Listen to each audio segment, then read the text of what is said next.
Welcome to another episode of the .NET Show. In this episode, we're going to talk about the smart client.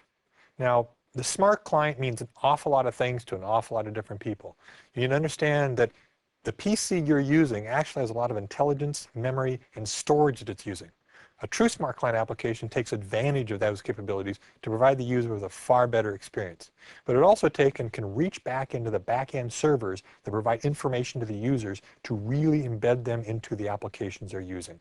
In today's episode, we're going to think about the smart client, we're going to talk about the smart client, and we're going to show you some smart clients. But before that, let's check in with Erica and the news.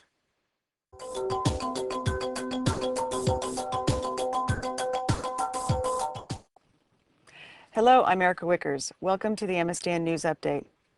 On June 29th, Microsoft announced the availability of Visual Studio 2005 Beta 1. MSDN launched a new Developer Center to support Visual Studio 2005, so you can keep up with the latest headlines and bug reporting. In addition, Microsoft announced a new addition to the Visual Studio 2005 family called Express products. The Express products are lightweight, easy to use, easy to learn tools for hobbyists, enthusiasts, and students who want to build dynamic Windows applications and websites. They are available for all Visual Studio languages, as well as one especially for web development and one for SQL Server 2005.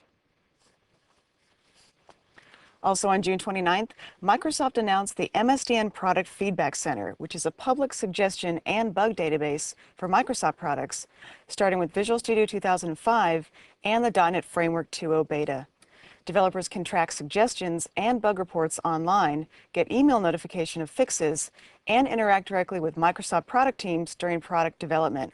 Check it out at msdn.microsoft.com/feedback. In July, Microsoft announced the Microsoft ISV Buddy program. The new program connects an independent software vendor with a Microsoft employee to act as a point person within Microsoft. Anyone developing a software product or solution on a Microsoft platform is eligible to participate. You can join the program at msdn.microsoft.com/ISV/ISVBuddy. On July 19th, Microsoft and Preemptive Solutions, the leader in obfuscation, size reduction, and optimization development tools, announced the continued integration of the Preemptive Dotfuscator Community Edition into Microsoft Visual Studio 2005. By providing obfuscation tools in the box, Preemptive and Microsoft will provide developers writing code that will run on the .NET Framework with an extra layer of protection against reverse engineering or decompilation. The Dotfuscator Community Edition will be distributed with the beta and commercial releases of Visual Studio 2005. And this has been the MSDN News Update. I'm Erica Wiechers.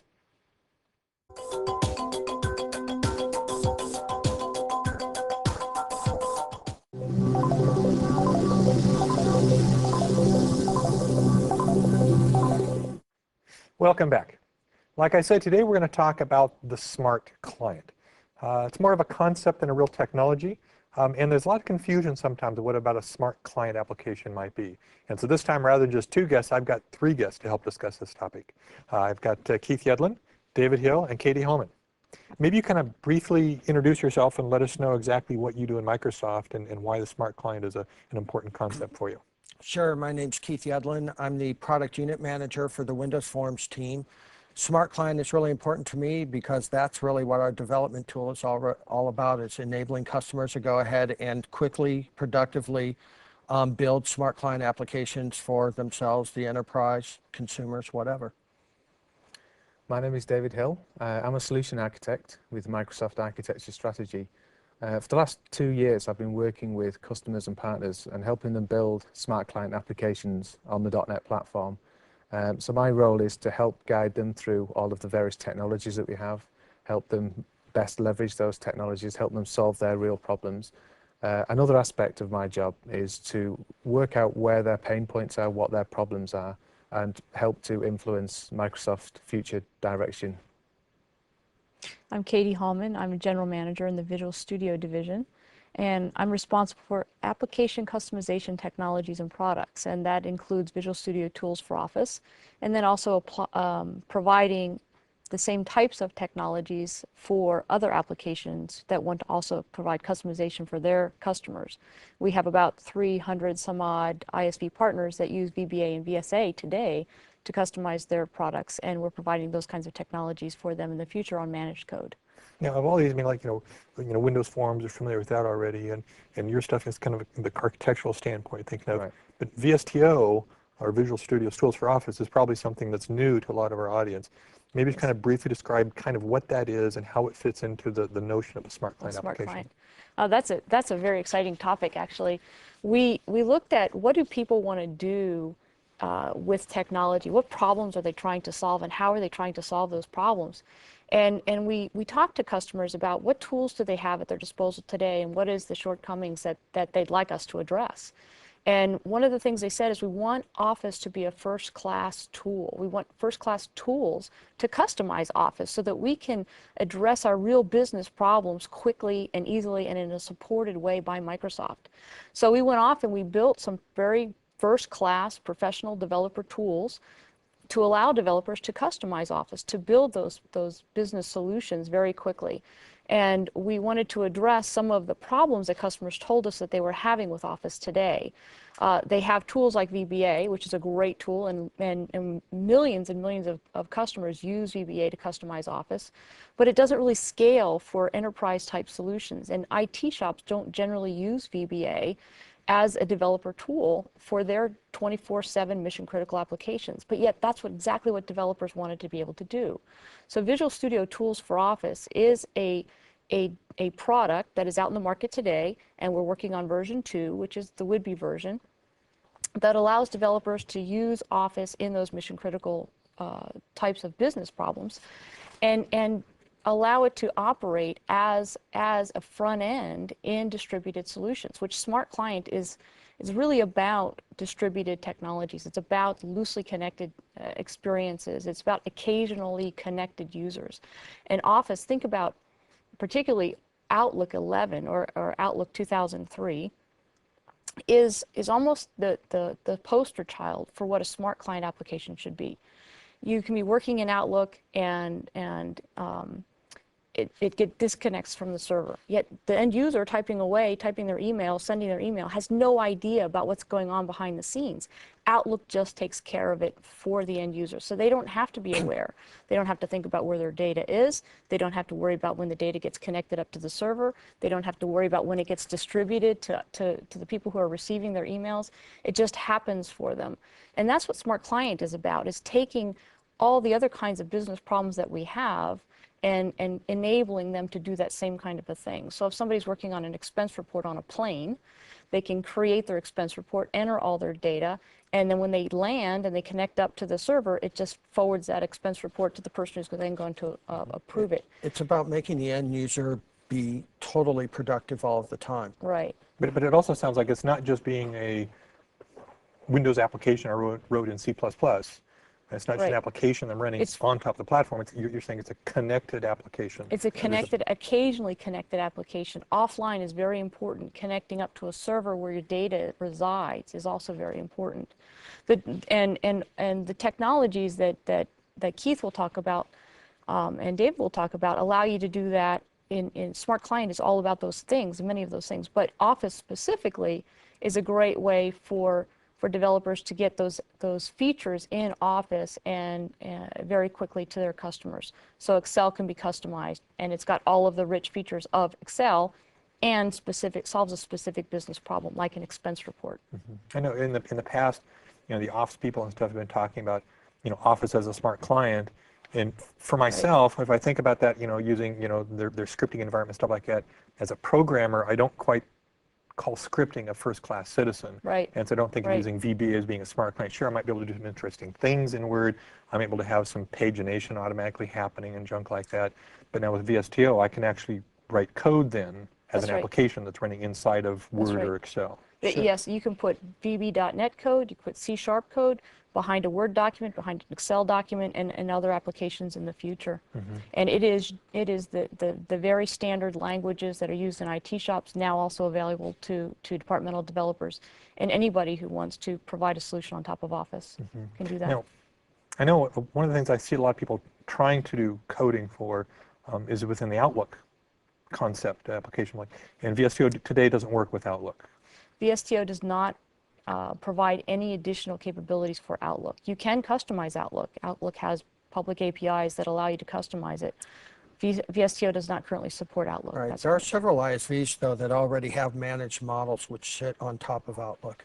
I can think of one right off the top of the bat that does a legal document system, goes ahead and completely integrates into Outlook.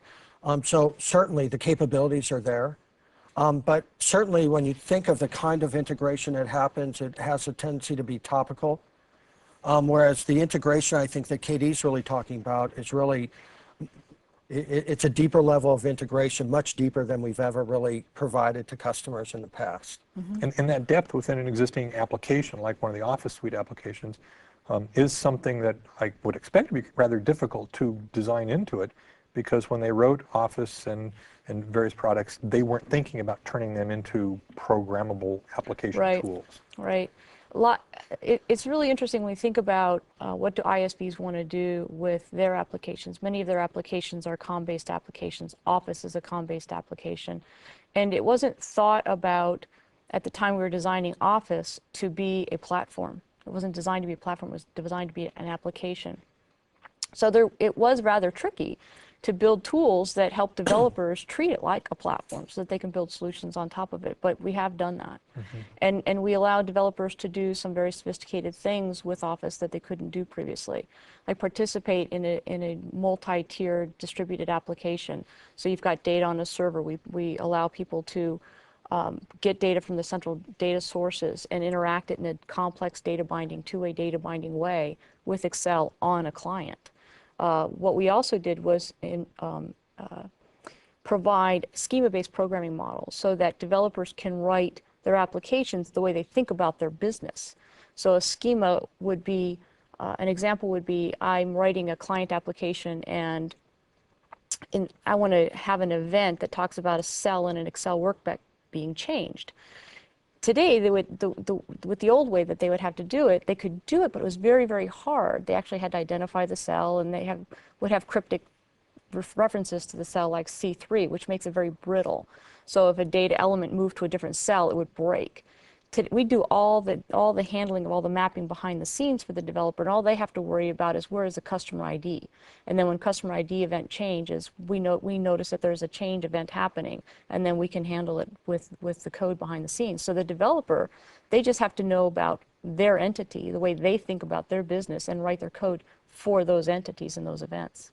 And then you potentially see something like Excel, maybe even changing as an application as people get more and more used to writing applications within it? Yeah. I mean, is it no longer just simply a very robust spreadsheet, but it actually is some other bigger entity? I sure hope so. I sure hope people start thinking about it as a first-class tool for developers. I hope that they think about it as a front end that they can use for sophisticated applications. I hope that they start to think about Office as a component in mission-critical and enterprise solutions, and one that helps them get up and started very fast. Now Keith, since your focus is on Windows Forms, I mean, that's kind of like the flip side of things, where with Katie and VSTO, that's focusing on taking an existing app and adding coding behind it. You're actually saying, write the code from scratch. Sure. You've got an application in mind, develop it, design it, the sky's the limit. What do you think of Office? Do you prefer people would write Windows Forms applications? Do you see that as being more of a true smart client app? Or do you see it as all just one big happy family? Well, I mean, I think we see developer populations, or certainly enterprises, that really want to go ahead and target Office as a platform. And then we see other development organizations who really want to go ahead and build applications and integrate in with Office. We have a great example that we've been demoing lately. It's a website, a popular website, where, for example, you might be going ahead and selling something, so we build an entire inventory application to go ahead and manage the types of things that you would actually sell on the website. But during the process, we show, for example, financial modeling and integration in with Excel, and we also show invoicing and integration in with Word. And it's a perfect solution, I think, for the kinds of things that we would expect people to really want to do. Right. And it truly changes the dynamic of how you think about integration of applications, what typically would be considered stoic applications, in with Office.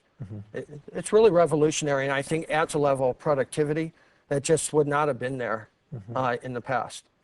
Now, David is more of an architectural sort of person. Looking at these two approaches, what do you think about how we can possibly position them to the audience? And when should you think about using Office, and when is Office not the right tool? When is a Windows Form application the right tool? Yeah, I think the thing what's interesting about the whole smart client is that it's a very generic and flexible model. So sometimes you could build in smart client capabilities into an Office application, and sometimes you would start with your own application built in Windows Forms and build in smart client capabilities into that, and then integrate with other applications in Office. And the smart client model really can do whatever is necessary, whatever is the right experience for the end user, I think is the real key. So if your users are very document-centric and they are used to using Office, then you build in those capabilities right there. If they want some Windows application and they want to integrate into Office, then you can do that as well. So I think the end user is the real driving force. Whatever is the most appropriate experience for the user, and that's where you should really start. Yes, I absolutely agree with what David said. Windows Forms and Office are tools that developers have at their disposal to create a smart client. Thinking about a smart client is thinking about taking what's best about the rich client world and taking what's best about the web world and finding a nice intersection and building an application that takes those and leverages those. The best of the Windows, the rich client was all about feature richness. It was about being robust. It was having offline capabilities. And it was about having local and central control of your data and your application right there. It was very responsive. The best of the web world was about broad reach. It was being connected to the central data sources. It was being able to be very maintainable, very quick to deploy. And when we think about smart client, we want to take those advantages that both the rich client had and the web had and bring them together and make them very easy for developers to exploit. The technologies that are available from Microsoft today get started on that path. The technologies that will be available in Longhorn with Avalon, with WinFS, and with Indigo make it even better. Office 12 will make it even better. And we want to continue to build on that evolution over time, making it easier for people to build solutions that are easy to deploy and maintain, and make it easier to evolve those applications. Yeah, it's kind of like the expectation of the modern user with the web is, like you said, we're always talking to people. Back in 1995 and before, most people, their connected applications were their email program, which usually didn't handle offline very well, and maybe some special written access database front-end piece that was hard-coded to connect to a particular database to update and that sort of stuff.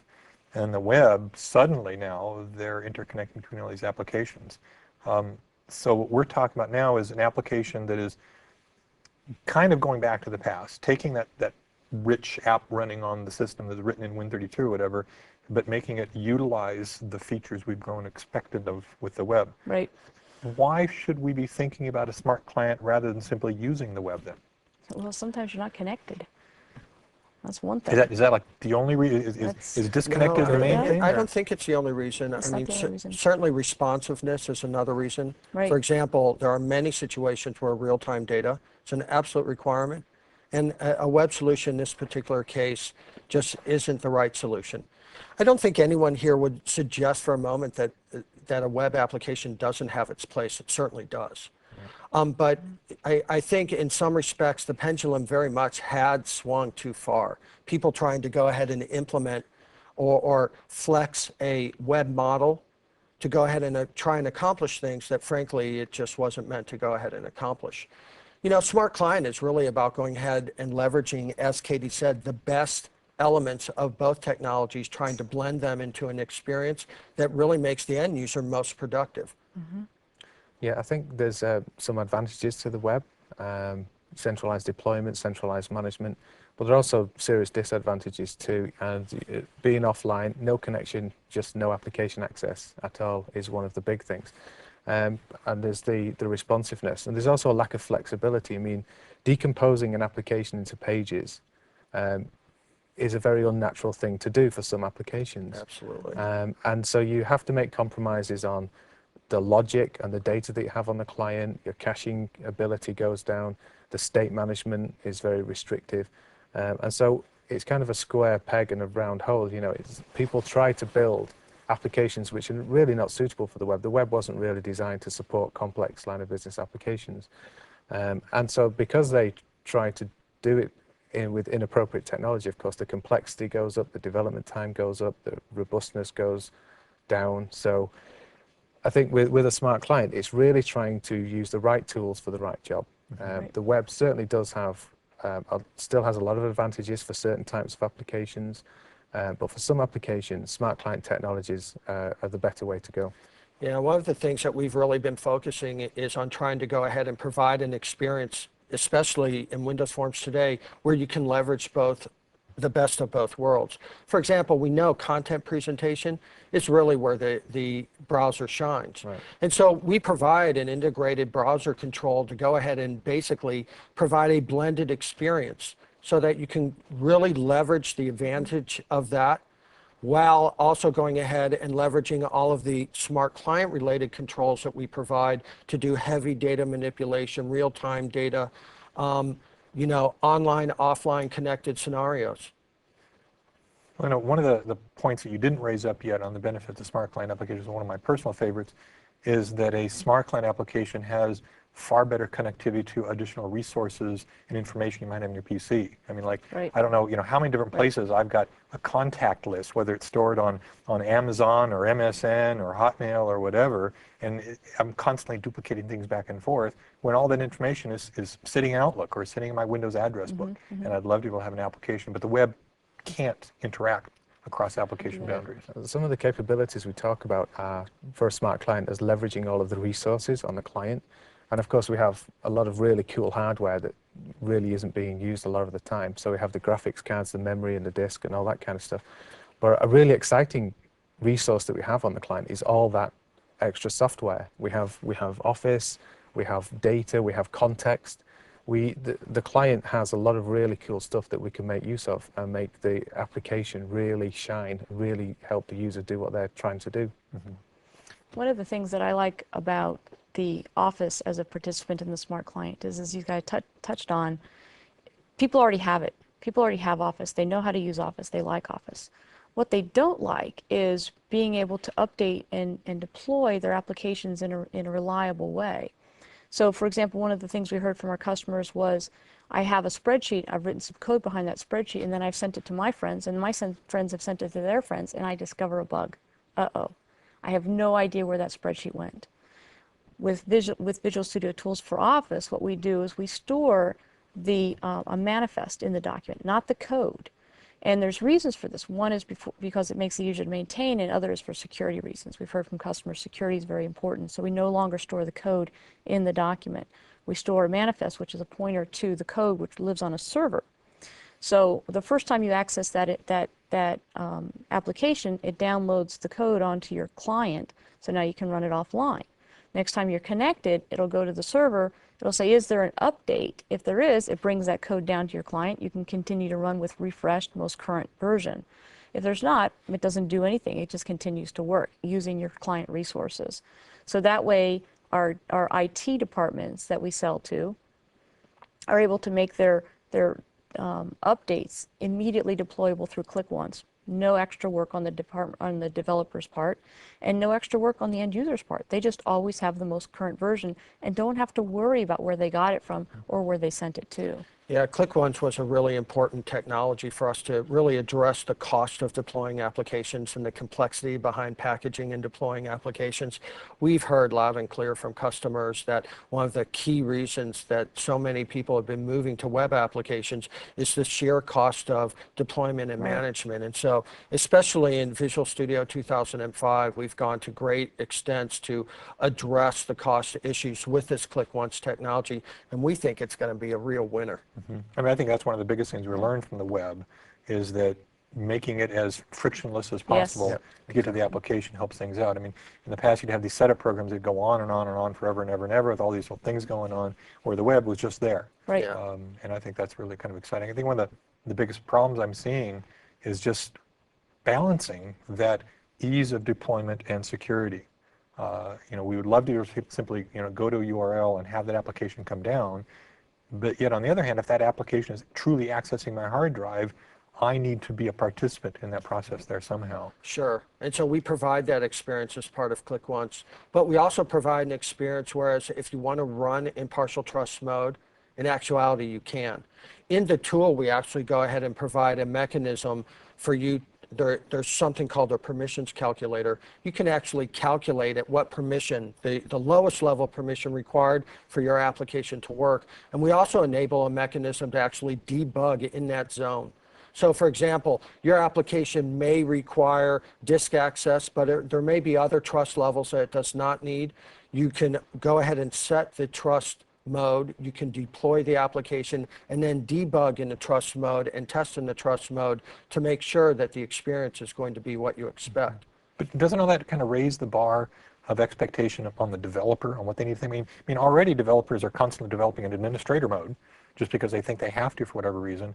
And so now we're asking them not only don't develop in administrator mode, but also don't just willy-nilly access things on the hard drive just because you can, but think about what you're doing and only get to that stuff you actually need to.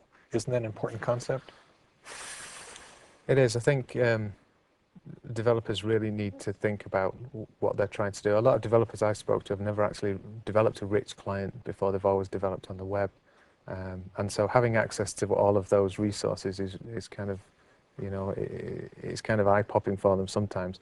And so really you have to really think about what the experience is for the user. They want a seamless deployment, that's true, and they want to have confidence that the application is not really going to do anything that it's not supposed to do. Sure. Now, code access security is a fundamental technology that enables us to do this.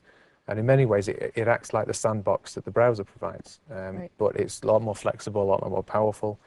And so the guidance really is think about what your application does, observe the principle of least privilege, don't give it any more permissions than it really needs. Use the great tools in Whidbey to calculate the permissions that it needs, and then that's the security context that the application runs in. Mm-hmm. Now, one thing I kind of wonder sometimes with all the tools we have, whether it's Visual Studio or VSTO or stuff like that, are we making it too easy to write applications? I wish our customers there- would say that, don't you? How can you make it too easy? That's Well, I remember so the show's got a blog where we keep track of letting users know what's going on, stuff like that. And one of the comments one of the users came back with, and I'm kind of expecting this probably user doesn't watch the show an awful lot because he doesn't sound like a Windows developer, so I think he's developing one of the other systems.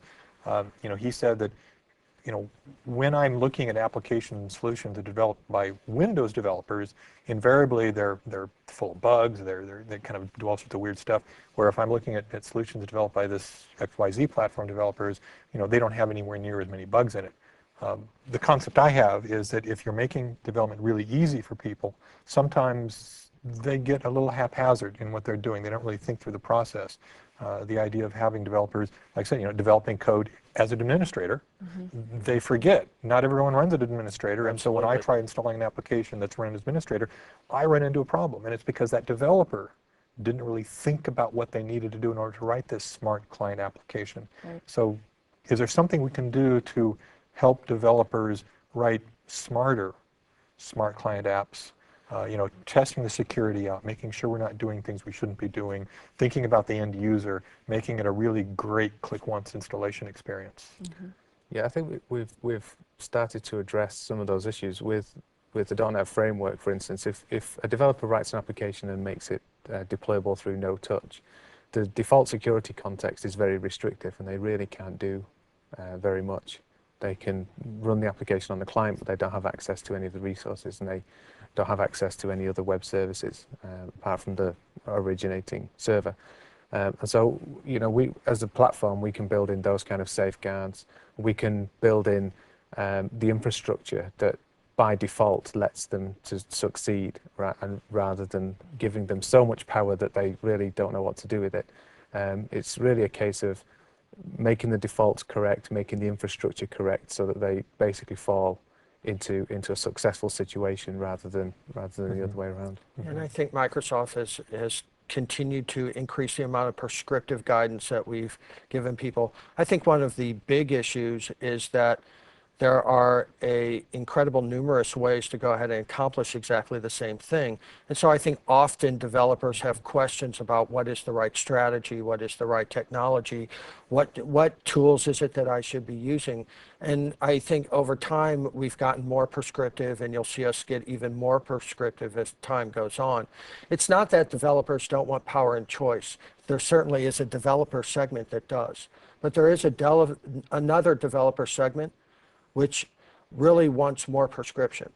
And so it's really finding a balance between the two and the flexibility so that the developer can choose. I mean, I think having the prescription out there where you can see, here's the way it should be done, and then taking that choice and thinking that, okay, well, I know this prescription was talking about this particular scenario, and I've got a scenario that doesn't quite fall into that realm, and so I know I'm going to need to do it this way instead. But to be able to have that resource available. And there is, in the reality, there is a range of types of applications that need to be built. There are applications for my personal use. I'm not going to spend a ton of time thinking about the rigorous design for an application that I'm going to use for, tracking my kids' pictures. For an application you're developing yourself for your own For my personal use, right? Which is very different from the type of rigor that I would want to apply as a developer for an application that I'm going to deploy to Microsoft's 50,000 somewhat employees that are going to run our business on, and that has to be available 24/7 and distributed all over the world. Absolutely. That's going to be a very systematic process, and where these prescriptive guidelines are going to be very, very helpful. And somewhere in between is where most developers live, where I've got a business need, I've got a business problem, I want to solve it in the most pragmatic, opportunistic, fastest way possible. And I actually want to write the least number of lines of code. And there's going to be a ton of other stuff that I know is going to be necessary for my application, but I want to write 5 lines of code and have an application and be done. And those folks aren't going to spend a ton of time thinking about what tool that they're going to use or think about what the architecture needs to be. They just want to solve a business problem. And that's where tools like Windows Forms and Visual Studio Tools for Office, which, by the way, uses Windows Forms, can be applied to those kinds of business problems in a very opportunistic way, and where you don't have to be a solutions architect to actually deploy a solution quickly. Now, we're all Microsoft employees here, and so we're talking about smart client applications. We're also kind of talking about them within the context of Windows, Microsoft level applications. But the smart client is not just a Windows concept. It's not just a Windows phenomena. That any platform out there, whether it's Macintosh or Linux or Sun or something like that, also has the notion of smart client applications that run on them. Right. And I think it's a lot of these same issues, except for VSTO doesn't run on the Macintosh. Those are things any developer can utilize. What about the concept of, in a connected world, actually having these smart client applications connecting across platform boundaries? Where does that come into play? So really, we're talking web services and service-oriented architecture there, I think. The great promise of a service-oriented architecture is that we're able to connect these systems. They're all maybe implemented on different platforms. And really, Smart Client fits really well into that kind of scenario. The great thing about the Smart Client is we have all of these different business capabilities, all fronted with web services. And really now we want to provide a solution. We want to provide a really good solution on top of all of those. And being able to integrate all of those services and data on the client in a very flexible way, solving all of the management issues and being able to seamlessly deploy it, give the user the right experience, let them pull the data that they need, let them manipulate the data in the best possible way. And I think really Smart Client is all about service consumption. It's all about getting all of the web services and making a solution work from all of the different capabilities that are out there through web services. So in some cases, the smart client application really just to the tip of the iceberg, where a lot of the business logic and decision-making process is going on off on the servers, and so they're leveraging the exact same internet infrastructure that we have for the web through web services. That's right. To access those back-end servers, whether it's using the manifest to get back to the code logic that's in my VSTO application, or whether it's taking and using the same code logic that a website might be using and writing a smart client application to access that as well, whether it's running on Windows or Macintosh or something else. That's right. And I think the interesting thing is that the service developers can focus on delivering the service and delivering the business capabilities. And they don't really have to worry about the UI. because the UI is provided on the client and it's solution specific. So they can provide generic services, generic data, access to the business capabilities. And we see this very often with customers. They have, you know, the CRM guys have an application, and we have access to that. But now we want to create a solution. We want to integrate those kind of capabilities into our application. And we also want to use other data. We want to use map data, and we want to use, you know, the ERP data and all sorts of different places. But they can focus on what they do best, which is providing access to the business capabilities. And the solution developer can focus on what they do best, which is integrating them to give the user the right experience. Mm-hmm.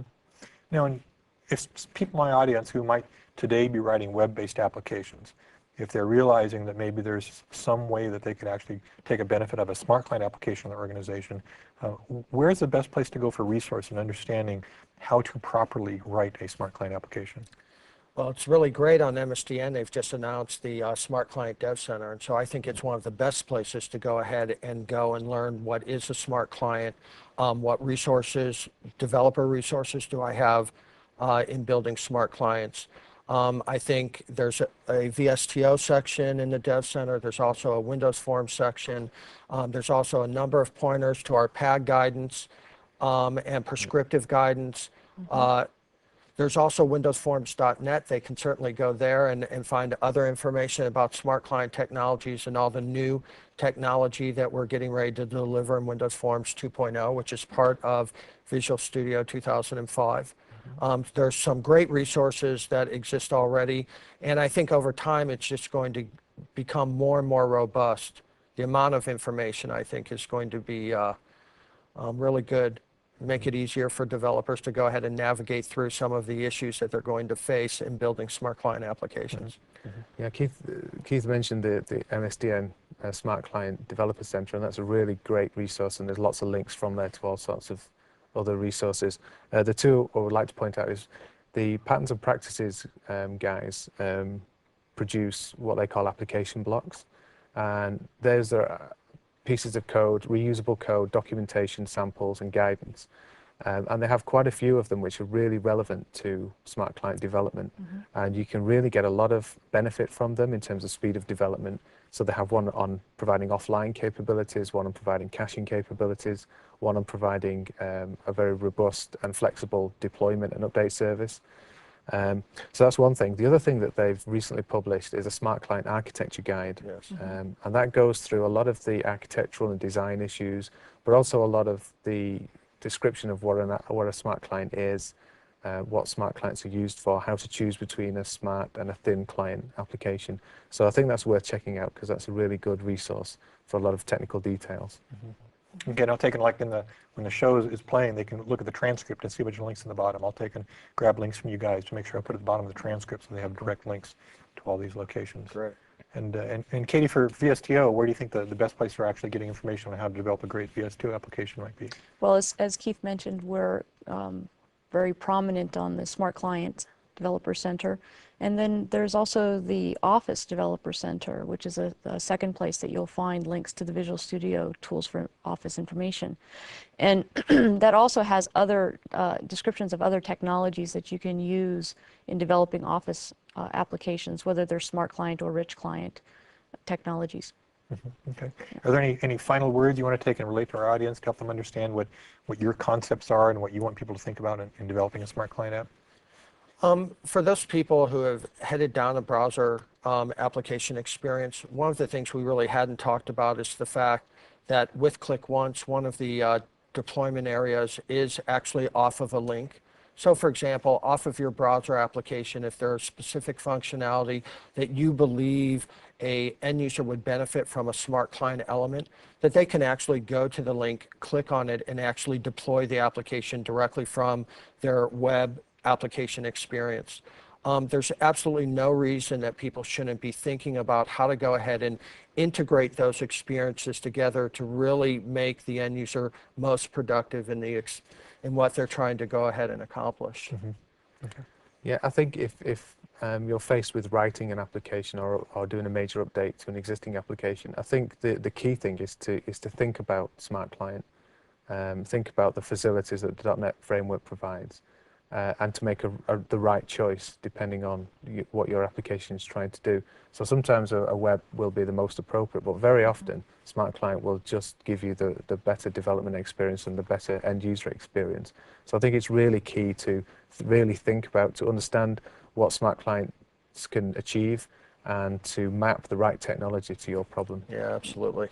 I think the other thing that I would really like people to walk away from this hearing is that Smart Client isn't a revolution, it's an evolution.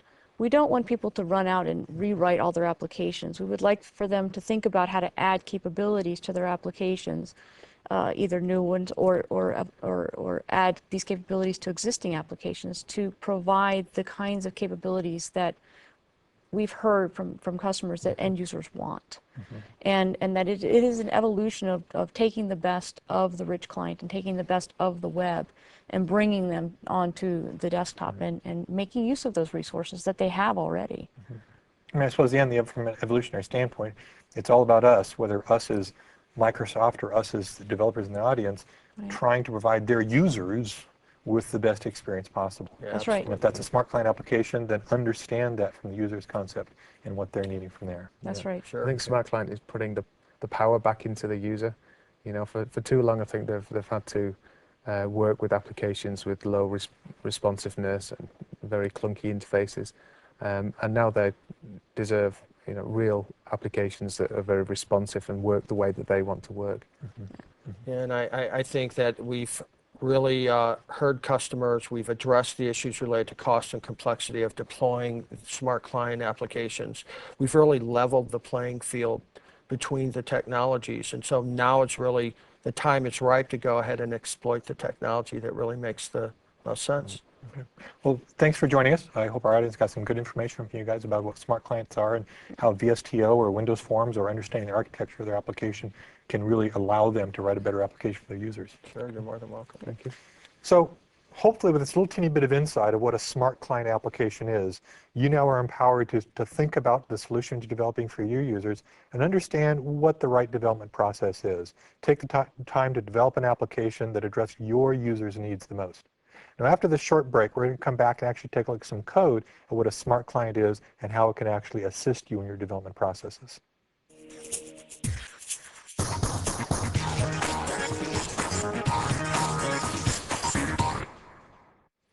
So here at Microsoft, we have a big issue with office space. Now, buildings are always popping up, but still people are often doubled and tripled up into one room, if they're lucky.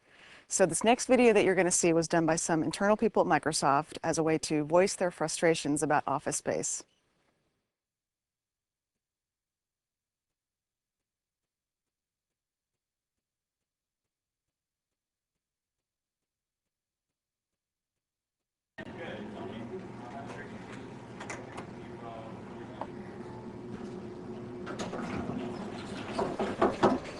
Was it a good time? How's it going? Good. So, just a few details here about the new office space. On a scale of 1 to 5, where 5 is very satisfied, 1 is not very satisfied, how would you rate your overall experience?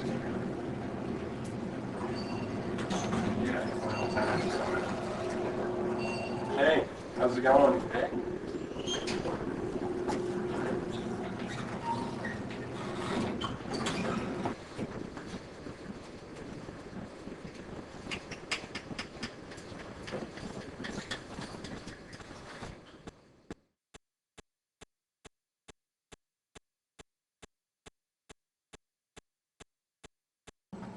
Stan?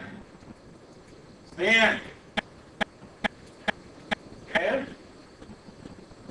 Hey, has anyone seen Stan? Stan! Stan! Hey, Stan!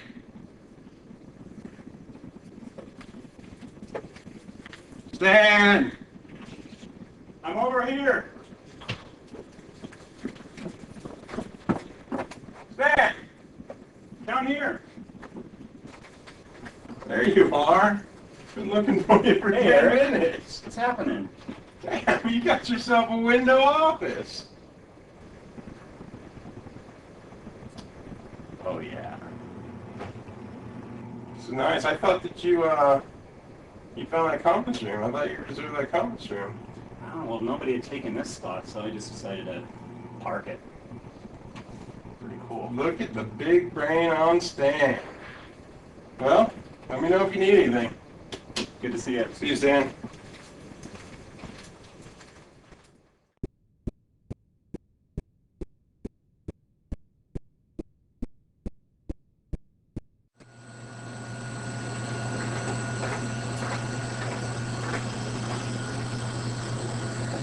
Hey, can I get a Mountain Dew? How are you doing? Thanks.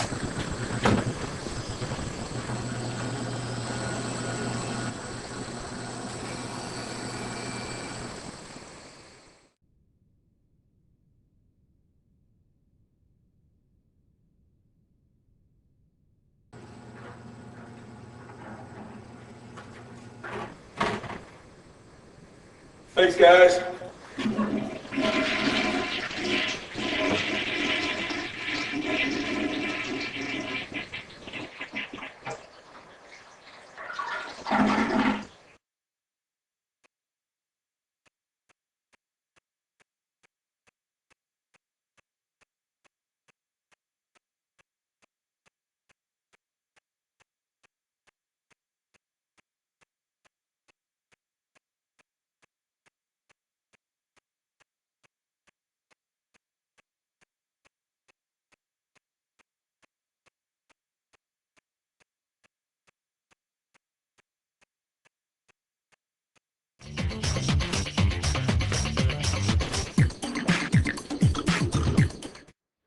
Welcome back.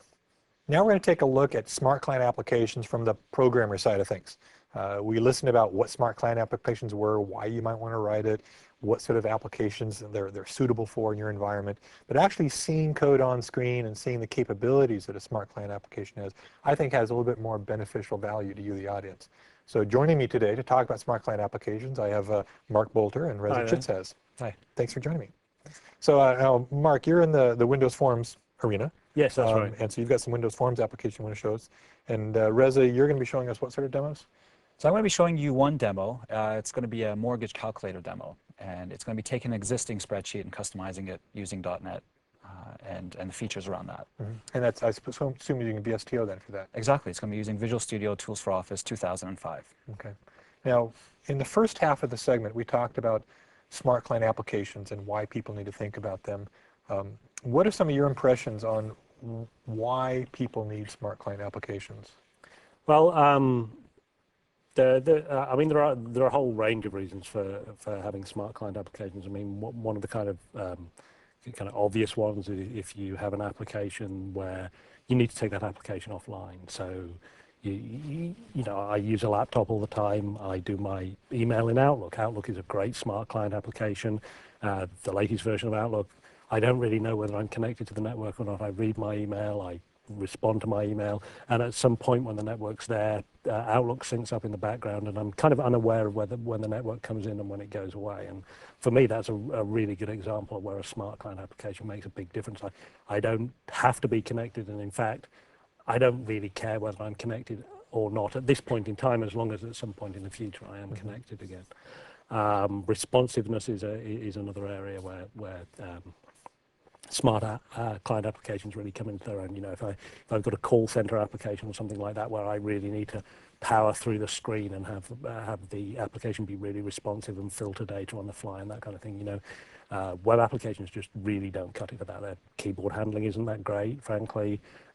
Responsiveness is problematic and is also dependent on server load. So if you have a lot of people using the application at the same time, the responsiveness level tends to go down. For something like a call center, when you have a lot of people using the app at the same time, that's typically, you have a lot of customers coming into the call center, you really need the app to be super responsive at that point. That's just a couple of examples of where smart client applications come into their own. I mean, like, you know, these days we're seeing a lot of systems being sold that are no longer your desktop systems and your situated laptops, but we're getting, you know, the PDAs, the tablet PCs and stuff like that, where the expectation is you're actually moving with it, and you're not tethered by wires, whether it's your network cable or your video cables or your mouse cable and stuff like that. Everything you have is just right there with you. And I think this is an area where the smart client application can really excel at, because you don't know whether you're going to be connected or whether you're moving from one connection hotspot to another connection hotspot. Correct. Just to add on to what Mark mentioned, from the Office perspective, building rich applications using Office, you're able to leverage a lot of the research and development that's already gone into building Office in your own custom app. So you can take the charting abilities of Excel, for example, the ability to write formulas, the formatting, or the reporting power of Word, and then tailor it and customize it to satisfy your own business need and to build your own custom application. But what if you wanted to write your own charting package? I mean, sometimes you want to take and spend those couple of years to take and do the same thing as someone else has already done. That makes a lot of sense to me. Yes, exactly. Right. So, Mark, why don't we take a look at the Windows Forms applications you've brought to show us? Okay, so what I thought I'd do is start by, so what I'm going to show you is the .NET framework, the next version of the .NET framework in Visual Studio and Windows Forms. And what I thought I'd start by doing is just showing some of the types of applications that you can build with Windows Forms. So if we go ahead and look at the screen here, you can see I've got MSN Messenger up on the screen here, and I've been IMing some of my buddies back in the office, and I'm actually kind of relieved that they haven't IM'd me back. But, and so this would be kind of an example of what we're talking about with smart clients, because it's a connected app. I Yes. mean, it almost has no purpose whatsoever unless you have an internet connectivity at some point in time. That's right. Now, wouldn't it be great if you could kind of build this with the next version of Windows Forms out of the box? And in fact, if we look here, this is actually a cheat. This is a Windows Forms app that we built to look exactly like Messenger. We're using the Messenger APIs under the cover, so it's a fully functional app. So this is one of an example of the type of application you'll be able to build with the next version of Windows Forms. So it's not just a screenshot of Messenger there you're posting. No, it's actually a live application. I can use it for IM. So there's one example. And then if we come in here, you can see here's an application that looks pretty much exactly like Internet Explorer. And you can see up here, here's the little Windows Forms icon up at the top left-hand corner. So this is, again, actually a Windows Forms application that we built using the next version of Windows Forms. Up here, we have a toolbar that's using our new tool strip control. So that's not a toolbar that you wrote the code for yourself. It's actually built in to the product. It's built into Windows Forms. It's just there. And I'll show you, in a moment, I'll show you an example of using this tool, of actually building an application using this toolbar. And down here, we have the new web browser control that we built into the next version of Windows Forms. So this was a very simple, very easy application to build, and it has exactly the same look and feel as Windows XP. And then moving along, I was talking about Outlook earlier, and here we have an application that, again, at first glance, it is out of the current version of Outlook, but if you look carefully at the top here, you can see, again, it's got the Windows Forms icon. So this is actually a Windows Forms application that we built in the designer. Again, here I have menus and toolbars that have the same look and feel as the current version of Office. This again is the menu strip and tool strip controls that we've built into the next version of Windows Forms. And again, I'll be showing you exactly how you can do this just at design time with 1 or 2 mouse clicks in a moment. Again, this here is also the tool strip control. It has a different layout on it, so it lays out slightly differently. This is the new data grid view control that we built into Windows Forms. And here I'm actually doing some custom drawing to do the cell merging here, but this is something that's very straightforward. The new grid control is very, very flexible, supports all kinds of formatting options. And over here we have the web browser control again, so you can see just by using the things that are in the box with the next version of Windows Forms, I can build applications that really do have the same professional look and feel that Microsoft applications have today.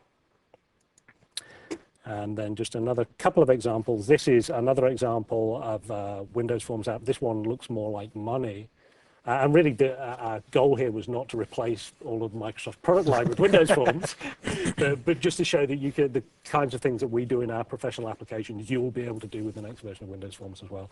And this, again, is the tool script control, but this time it's using a custom renderer. This custom renderer is around 20 to 30 lines of code. So not only can I use the system or Office look and feel out of the box, I can also actually build custom renderers and use those. In my applications. And here we have a tool strip. These little uppy downy things here, kind of little portlets or whatever the right word is, are again, this is basically a user control. The piece at the top here is a tool strip with a different rendering engine on it with some tool strip buttons on it here. This piece down at the bottom here again is a tool strip. All of this was built inside the designer. This is using the data grid view formatted differently. It's pulling the XML from an RSS feed down, data binding to it and displaying it in the view there. And then all of these, the little UI parts in here are packed into a flow layout panel, which is again one of the things that we've added in the next version of Windows Forms. So as I size them and resize them, they flow across the screen and make best use of the screen. And then finally, what I've got here is an application we built for a demo a few weeks ago, and this is using some of the same features as the money lookalike application I just showed you. So it's got the custom rendered toolbar at the top here, and then it's got the kind of UI parts here. And in fact, in this application, I can actually drag these around. And because this is a client application rather than a web application, rather than having to go into some bizarre separate configuration UI, I can just drag and drop the things around. The positioning of all of these items is stored in a configuration file using our new configuration system. So the next time I start the app up, everything will be where I left it. This app is really illustrating one of the concepts we're starting to see people adopt in their client applications now, which is rather than having a client application for my inventory and another application for my order management process and another application for accounts and so on and so forth, people are tending to bring all of those things together, aggregating them together into a single application, which gives them a kind of overview of each of those areas of their business, and then is task driven and allows them to drive into those features. So for example, that raises an interesting question though, if you're thinking about it. When you're thinking about the more the silo approach to the data and data management, quite often there's a group in an industry who's responsible for this particular data silo. And so their obvious intent then is just we're just going to develop an application based in a silo, where you're talking about developing an application that's based upon the process of the users needing to use it.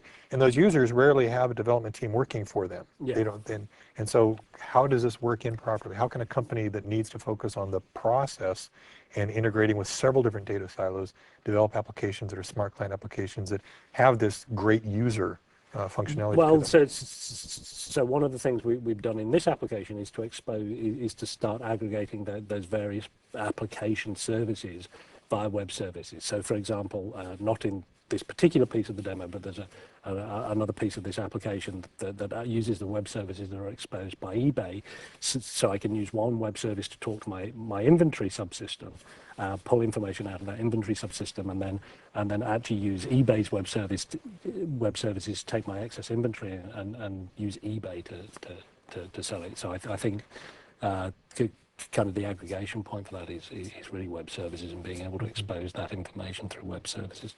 So as an organization, you'd want the people that are in charge of the different data silos to focus primarily on providing web services, service-oriented architecture model input and interfaces for those systems, and then have either another group or a larger group sort of thing thinking about consuming those web services, providing a user end, front end for it. Yeah, totally.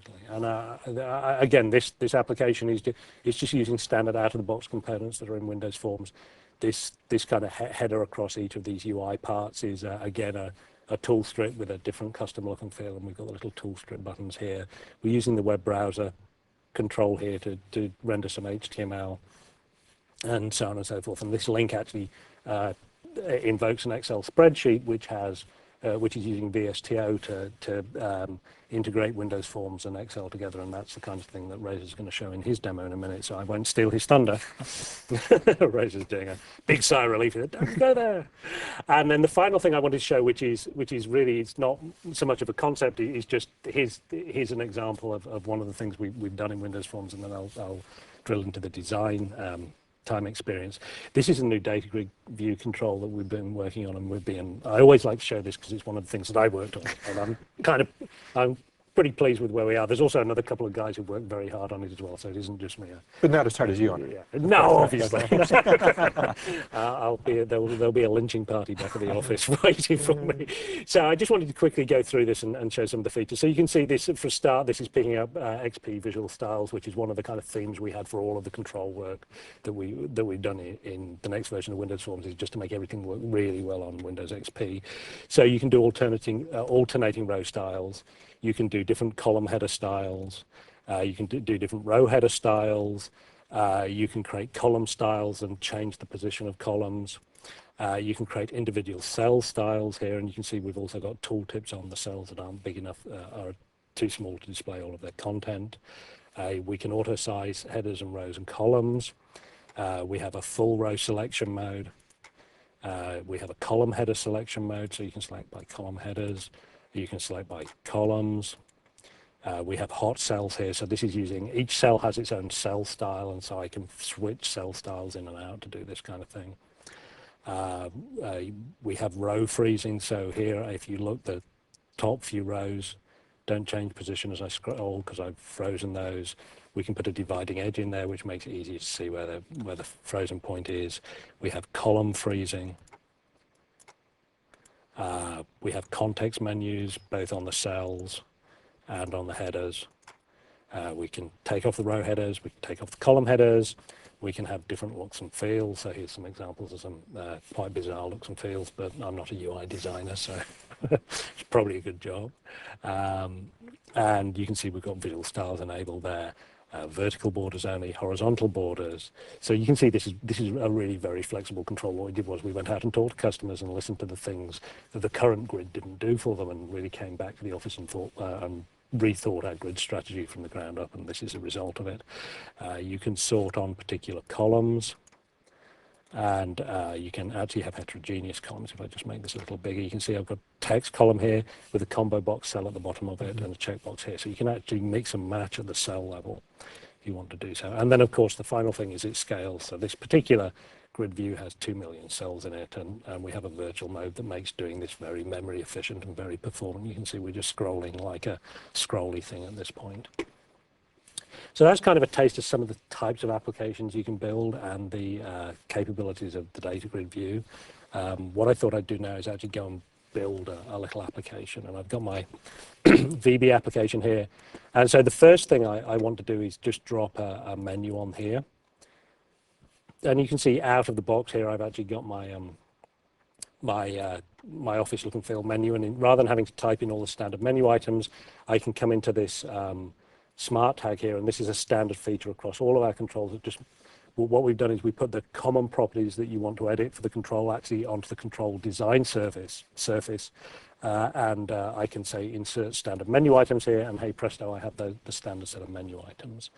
And then the tool strip, I can do the same thing with the tool strip and come in here and say insert standard items. So it really takes some of the kind of repetitive grunt work out of the things you want to do in the designer. So with a couple of mouse clicks, I've got something that would have taken me maybe 15 minutes or so to do in the current version of the product.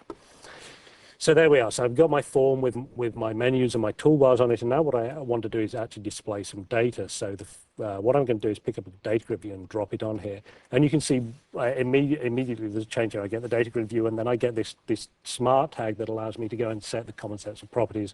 I can come in here and I can actually pick a data source here. If I haven't added a data source in the project, I can do it here. But plus, I noticed the data grid just automatically zoomed out to take over the display space yes, as well. That's right. If there aren't any other controls on the form, it assumes that what you want is the grid to display over the whole surface. And this is one of the features that we've kind of gone backwards and forwards of, and some of us are big fans of, and some of us are not so big fans. No, I love it because the first thing I do usually is I drop in there, I scroll it to the edges, and well, I'll have to go back and tell the guys at the office they were right and I was wrong.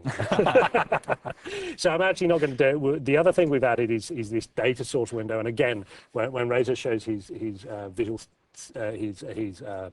VSTO demo, you'll see that the same design time metaphors and the same actions are common across both products. So we've worked very hard to keep not only be able to use Windows Forms controls in Office, but to keep the design experiences the same way you're doing the same types of tasks. So what I'm going to do is I'm going to go and pick a new data source, and I'm going to go to my database, and I've already set up a connection so you don't have to watch me struggle to find the right SQL server. And it's going to go off, retrieve the database information. I'm just going to pick customers here, and I can click on finish. And that's going to go off. And you can see here in the data sources window, I've got a description of the data I just added. So I can actually just pick this customers form up and drop it directly on the form. It'll create a grid, it'll create the adapter for it, it'll create the data set for it, and I'm done. What we're going to do in this case, though, is I want to actually create a details form. So I'm just going to change that to a details form and add it on here. And you can see it creates a kind of basic prototype of the fields in the data set there for me. They're all data bound. I've got the labels for them. Now, this isn't laid out quite how I want. So what I'm going to do is I'm going to move these over. And you can see immediately one of the differences here between the current product and this product is you can see as I move these around, I'm getting these little snap lines that really help me line the controls up. So here you can see I've got the blue line, which shows how I'm lined up with the labels underneath it, and the red line, which shows how this text box is lined up with the label. The baselines of the text are the same. So one of the things that's tricky in the current product is lining up text boxes and labels, so the text in the text box lines up with the text in the label, which is kind of one of those things you always want to do. Well, the baseline thing here just allows you can see it's just a breeze to do it now. Love that. And in fact, that's an extensibility point we've built in, so if you're building your own controls, you can go ahead and define your own baselines, and the snap lines will work with those. And they're called snap lines because they just kind of snap into place, kind of this little gravity well thing going on there. So let's put that there. We'll put company name here, and you can see, and what we're going to do now is just make this a little bigger, and then we'll move these over, and then I'm going to line this up. And you see the other thing I'm getting here is the little widget in the dotted widget in the middle there shows me when I've got the margins correct. So we set up margins, and then again you can use those. It just makes lining up the form a lot easier. When these get to be the same length, I've got the snap lines at that end. So and here we are. If we just line this up there, so you can see laying out a form has just got an order of magnitude simpler and easier than it is in the current product. I mean, this literally will save you hours of time. So let's just line this up. So they're all lined up now. So that's approximately what I want. And I decided I really don't want the facts fields here. So now I've got my application ready to go. I've got all my data load code. So the final thing I want to do now is we have this new model for doing async behavior, so that rather than having to worry about threads and marshalling between the UI thread and background threads and those kind of things, we have this background worker component that fires events, and it fires a completion event when it's done, and that fires on the UI thread, so you don't have to worry about any of the kind of oddness of threading models and where your threads are running and where you're doing updates and those kind of things. So it makes the whole thing very much more straightforward. So I'm just going to go ahead and add a couple of events now, and then I'll talk about what I've done. Let's just get this up.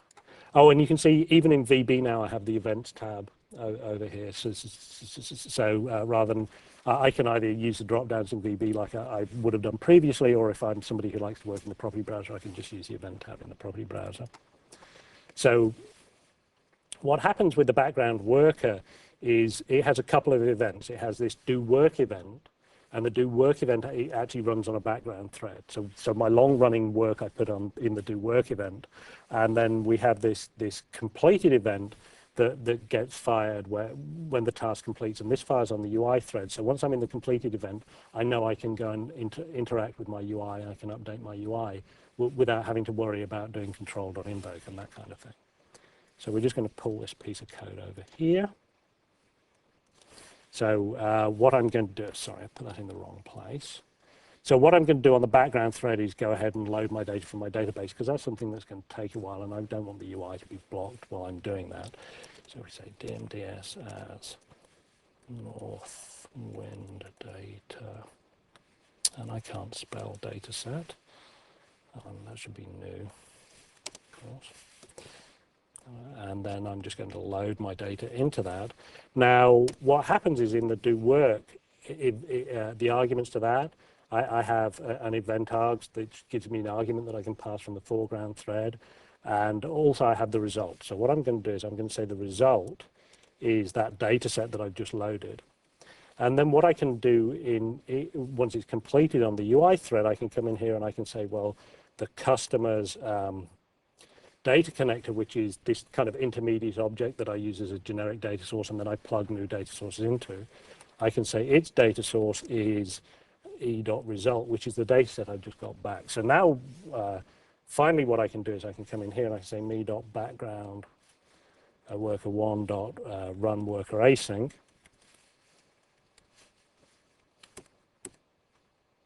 So now what I've done in the load event for the form is I've kicked off this asynchronous process.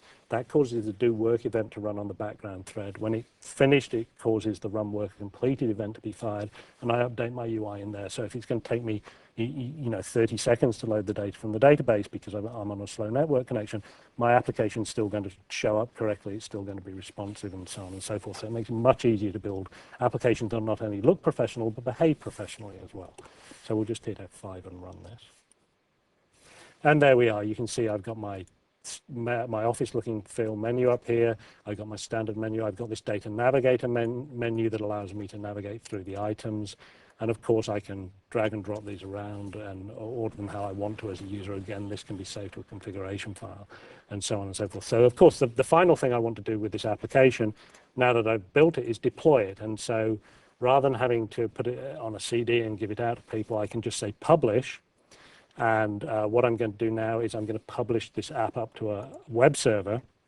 I'm going to say, yes, I want this app to be available online and offline. And I'm going to say finish. And what this is going to do is publish it up on my web server and then use the new click once technology in the next version of Windows Forms to deploy it to my client. So when I click on the link in the web browser here, it detects that the application isn't installed. It brings up this dialog that allows me to install it with a progress UI, and there we are. I have my application installed and running. So I can just send a pointer out to this web page, and all of my users can now use this application. The great thing about this application is that although it's an application that was deployed automatically and will be updated automatically, it's actually integrated into the start menu. So there we are. We can see the fabulously named Windows Application 8 there in the start menu. And then let's just go back and do one more thing to this application, and then I'll hand over to Razor. So what I want to do is, let's say my business comes to me and says, well, we told you we didn't want that facts field. Well, actually, we do. So let's go ahead and add a text box for the facts field here. And again, I'm just lining these up, and you can see just how easy the snap lines make lining things up. So let's go ahead and change that to facts. And then finally, rather than having to go in and manually set up the data binding, what I can do is I can just find the facts field, drop it onto that text box I already have, and that automatically takes care of data binding it for me. So now I've got my application running and it's built, which is always good to check your application actually builds. We can just go to the Solution Explorer and say publish again, say finish. So that's going to go off and publish it to the web server, and we'll just let it do that. So now the next time one of my users comes in, goes to the start menu, and clicks on here, it recognizes an update, prompts the user, asks them whether they want to take this update, and as an administrator, you can control whether updates are required or optional. I say OK, the application starts up, and there you are. You can see my facts. So I've responded to the requirement from my business as quickly as I could have done if I built a web application rather than a client application. So not only do I get all the advantages of a client application, but I also get the deployment characteristics of a browser-based application. And a lot of the issues I'm seeing that were added to Whidbey here are those sorts of fit and finish type of things, where it's not just writing code, getting the application done, but actually thinking through what is the best experience for the user, even from a visual standpoint of getting these tool strips so they look nice. I mean, the existing toolbar capabilities inside of Win32 and stuff like that, okay, you can do them. They don't look the best, but they function properly. That's correct. We're actually getting tool strips that look awesome, I think. Yeah. I mean, this is ever since I started working on client applications at Microsoft, customers have been saying, well, when can we build apps that look like Office? And now I can stand up and say, well, you can, which is that's great. And there was nothing stopping them before other than a lot of code. That's right. Yes. Yeah. So now what I'd like to do is hand over to Razor and let Razor demo some of the features of VSTO. Okay. Thanks, Mike. So what I want to show you are some of the new features of VSTO 2005 that make it really easier for you to build custom applications using Office. Now, in this demo, I'm going to demonstrate how easy it is to transform an existing mortgage calculator spreadsheet into a custom, world-class application that takes, makes use of features such as the .NET framework, web services, data binding, user controls, action panes, in about 10 minutes using VSTO 2005. Okay. Now, I'm sure that there's probably everyone in the audience at some point in time has written a mortgage calculation, spreadsheet at a time. I've done a few of them myself and keep on bringing them up and use them all the time. Right. So we're gonna start things off by enhancing that using .NET. So first thing we're going to do is create a new project. Like any other project inside Visual Studio, I'm going to go into File, New Project. This brings up the Visual Studio New Project dialog. Nothing new here. But if you notice, we've got this Office Project Types node in here.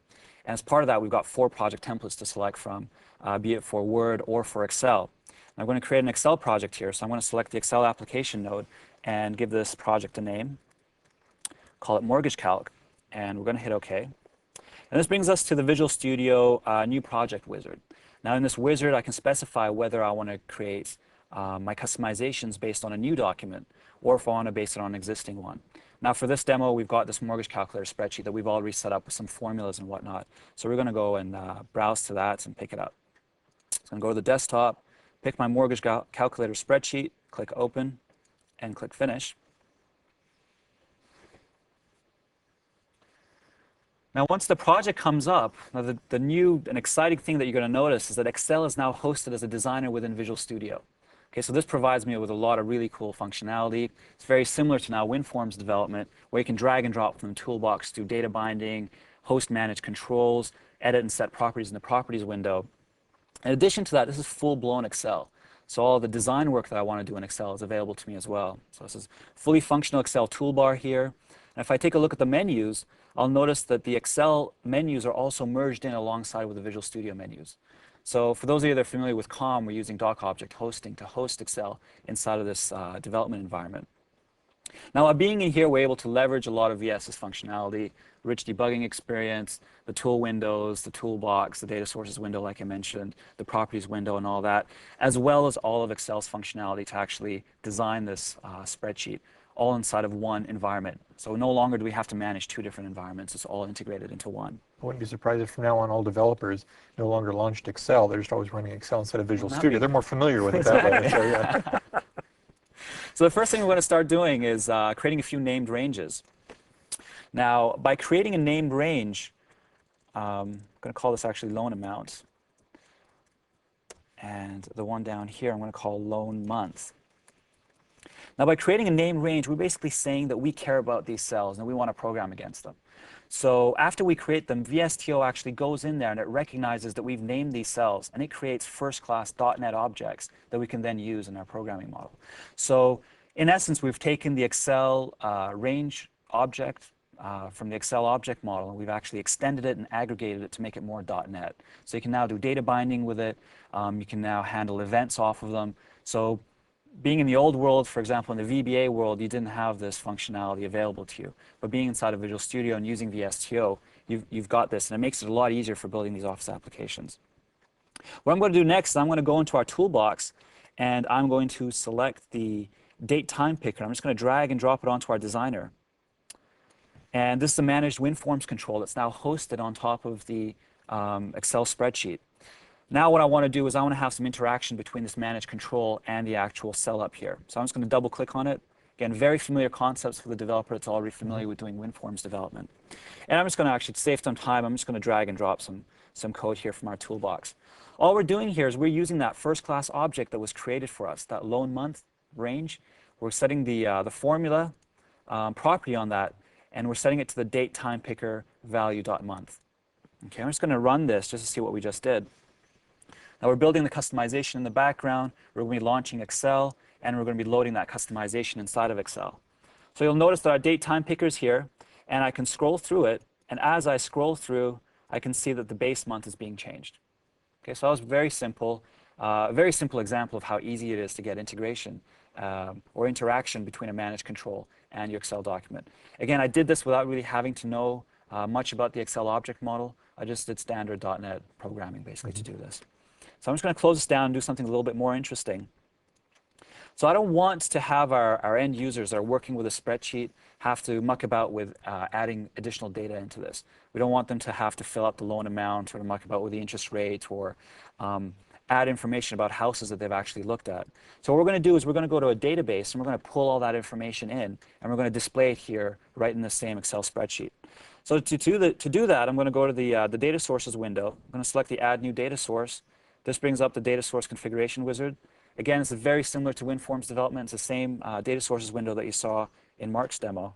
It's going to fly through this really quick, pick our database, and basically add that data source to our project. Select the houses table and click Finish. So a type data set is going to be added to our project now, and we can easily consume that data and have that data display in our Excel spreadsheet by doing a simple drag and drop operation. Again, very similar to WinForms development, very rad, and very easy and quick. So what I just did was I just dragged and dropped the houses table from the data sources window onto our spreadsheet. This created an Excel list object, and it shows all the columns that are in that table. I could have alternatively gone in and selected the view for this drop to create. I could have selected the data grid view, which is the same control that Mark showed. But by default, we're selecting the list object. Since we're in Excel, we probably want to do some number crunching and formatting and filtering and stuff. So once I've got it in here, if I were to hit F5 right now, everything would have showed, my data would have been displayed here. But what I want to actually do is I want to get some interaction again between this list object and the cells up here. So in order to do that, I'm just going to go back into Code View. I'm going to select the Object dropdown. And you notice that the list is, again, a first-class object.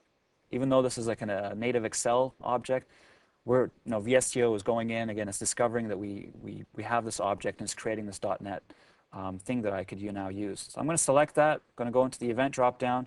I'll see I've got a large number of events that I can handle off that Excel object. And I'm going to select the selected index changed. I'm going to go back into our toolbox and just drag and drop some more code in here. All this code does inside this try-catch clause is we've dimmed up a house row object as a data set houses row. This basically gives us a strongly typed object that we can use. And we set the house row listing price to the loan amount value to property. So we're just going to run this as well. What's going to happen now is that as we go through the rows inside the list object, the loan amount up here is going to change depending on the listing price of the house that we've got selected. So as I scroll through here, you see that the loan amount is being updated, and the key figures over on the right-hand side, over here, they're also being updated because of the formulas that we've actually written behind those cells. So we're seeing, core Excel functionality. We're starting to see more and more features of .NET and how we're starting to customize the spreadsheet and make it more richer. Now, the next thing that we're going to do is now make it even richer by adding an actions pane to this Excel spreadsheet. Now, what I'm going to do first, I'm just going to add a reference to an existing user control that I've built. This is just to save us some time. I'm going to add reference. We're going to browse to our user control. Just going to add a reference to it. And I'm going to show you the lines of code that we can add in order to get this user control to display on the Office Actions pane. Now, in order to get an Actions pane to appear inside of Office today, you've got to write hundreds of lines of code. You've got to implement the iSmart document interface. It's pretty complicated stuff. But what we've done in VSTO... It builds character, though, right? It does, yeah. but we're trying to, stay away from character. We want, give you guys more time to go do other fun stuff, like write more code. But we've got this Actions pane object that you can use now to add WinForms user controls into your Office document with just one line of code. Okay, so the first line that we've got here basically just clears the controls collection of the Actions pane. And the second line of code is actually where we add that user control to the Actions pane. So we're just calling the add method on the Actions pane object. So I'm just going to run this and take a look and see how it's changed. So that was just like adding a Windows Forms control Exactly. into my Windows Forms. Exactly. It's very cool. So here we've got our list object, and as we scroll through it, we see all the other values changing. And over on the right-hand side, we've got our Actions pane now. And again, it's a very simple Actions pane, but it's providing more context to the actual users. So we can actually go ahead and submit an offer now. We can look at school district information based on the house that we've got selected. We can obtain a loan, or go take a look at online property records. Now, you saw how easy it was to add an existing Actions pane, but let's see how easy it is to add a brand new Actions pane. So what I'm going to do here is I'm just going to right-click on the project. I'm going to click on Add, and then go click the user control. And I'm going to give this a name. I'm going to call it the picture viewer. So we just added a WinForms, standard WinForms user control to our project. And now we're going to go and select the picture box, drag and drop that on. And we've got our smart tag that allows us to dock it to the parent container. I'm going to scroll down here and set one of the properties, size mode from normal to actually stretch image. I'm just going to go back into code view, and I'm going to add a code snippet. Okay, now code snippets that we're going to use here, the insert snippet. This is a new feature of Visual Studio 2005. Visual Basic is actually going to ship with over 500 code snippets, right? What I've got here is I've actually added my code snippet in here as well, just to show this feature off. So I'm going to add the code snippets, create picture preview. All this code snippet does here basically has a simple for each loop that goes through all the pictures and adds each one of the pictures to the picture box of our user control that we just added to our project. And you'll notice down here that the way that we get this user control to display inside of the actions pane, again, we're writing that one line of code and calling the add method and passing an instance of our user control to the add method to have that user control to display in the actions pane. Now, before I can run this, I actually need to get a list of pictures. And I've got a web service that's going to do that for me. So I want to select Add Web Reference.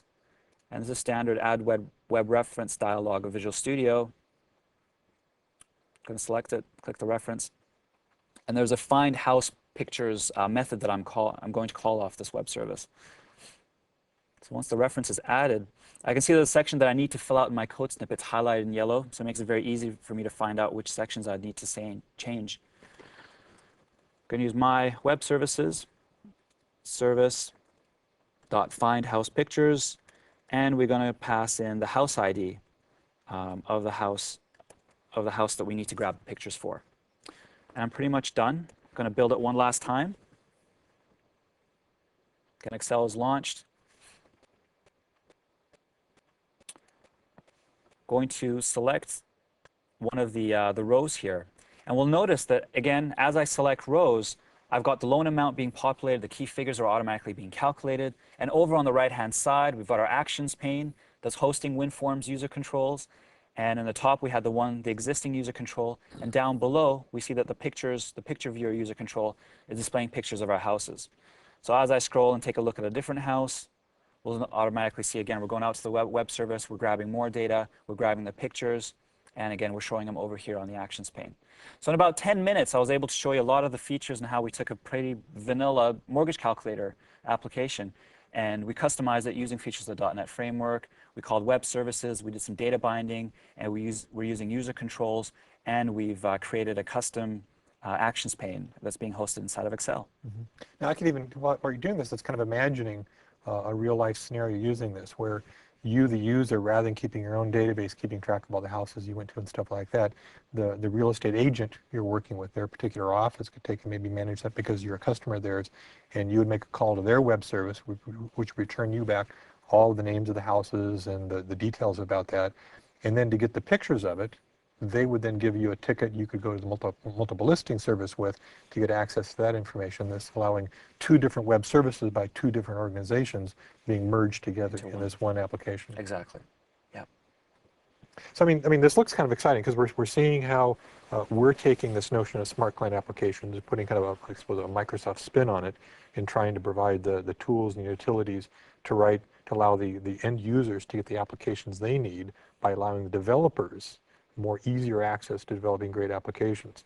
I mean, some of the stuff we saw in Whidbey, developing the tool strips and really good looking examples in that fashion, really trying to address the needs that we think the users are needing.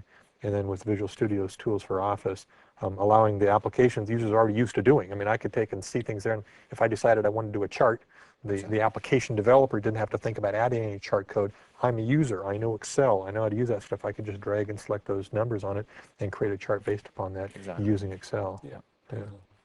We've gotten a lot of interesting capabilities that we have with smart clients we're seeing here. And for my audience, I mean, we have people there working at Boeing or Ford or eBay or something like that. Mm-hmm. And they're already writing solutions for the user. They're already preparing, web pages using DHTML, some scripting on the client and stuff like that. what should they be thinking about to understand how they can apply some of what we've seen here with smart client applications to what they're needing to do? Well, I think what they should be thinking about is what are the places where that web-based solution doesn't work for them today. So I mean, there are lots of applications that are great web apps and will continue to be great web apps. As reluctant as I am to admit it, that's true. But you know, are there places where where there are a set of users that application doesn't really service as well, and those users are dissatisfied. Like what? Well, to take, say somebody who works inside Excel spends most of their time working inside Excel. Let's say that I don't know, a trader, for example, where they're living inside Excel, they're using Excel as their main tool for understanding what their position is. If they then have to go out of Excel to, say, a web portal to look up some information and then pull that information back into Excel, then that's not a great experience for them. Wouldn't it be great if that information were just there in Excel? If there were a Windows Forms user control in the task pane, or there was the Excel spreadsheet itself was pulling data directly from a web service, then that will be a much better experience for So you that think sort of copying users. and pasting one number at a time from a web page to Excel spreadsheet is not a good user experience? My experience is that there are better ways to do it. Did you have anything to add on that, Rachel? I think, yeah, it's just utilizing the richness of the client, basically, in cases with Excel and Word, where these are very rich applications, and you know, there is space in which you can actually customize those rich applications to satisfy your own needs. This is where the biggest bang for the buck is. It makes it a lot, with these tools and everything, it makes it a lot easier to build these applications now. Might have not been possible a long time ago to do it, but now it really is. The barrier to entry is much lower than before. Yeah. So I mean, what I suggest people do is you know, get familiar with WebBe. Go to the Smart Client Development Center on MSDN. Go and look at the WindowsForms.net. Understand some of the things that we're offering in the WebBe timeframe, and think about how that's going to help solve your business problems. You know, if you've got to say, another classic example is the sales guy who's on the road. Well, why force him to have to log in via VPN from his hotel room every night to use a web-based application? Why not give him your business equivalent of the current version of the Outlook client that just works seamlessly online and offline? And you know, if you look at those areas where your business is going to be enhanced by that type of application, and you know, that's for me, that's a place to really start. I mean, to a certain extent, I mean, like, one of the reasons these people, you know, went to the web originally was for solving some of the deployment issues that they have, and able to get that instant deployment, get that connectivity model going. You know, I don't know about you guys, but when I'm doing websites, I quite often have an idea in my mind of what I want to implement, and then when I really get down to the web, I realize, oh, okay, I've got some problems here. Can't quite get there. Can't quite go that far. But with something like a smart application, almost anything I can imagine, I can do. And so you could almost say a smart client application is a evolution of a web app. It's taking what you were trying to do on the web and actually doing it the way you want to do it.